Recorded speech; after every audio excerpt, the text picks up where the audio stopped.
The Amazon rainforest is a vast region located in South America, covering several countries including Brazil, Peru, Colombia and others. It is often referred to as the lungs of the earth because of its significant role in producing oxygen and regulating the planet's climate. The Amazon rainforest landscape is characterized by dense vegetation, tall trees, meandering rivers, and an abundance of wildlife.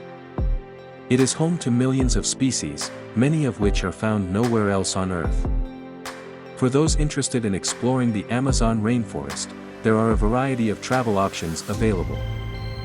Many tour operators offer guided trips that allow visitors to immerse themselves in this unique ecosystem while ensuring minimal environmental impact. These tours often include activities such as hiking, canoeing on winding rivers, and even overnight stays in eco-friendly lodges. It is important to note that responsible tourism practices are crucial when visiting the Amazon rainforest.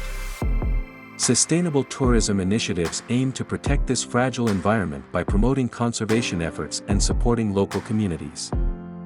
Overall, visiting the Amazon rainforest offers a unique and unforgettable experience for those seeking adventure and a deeper connection with nature.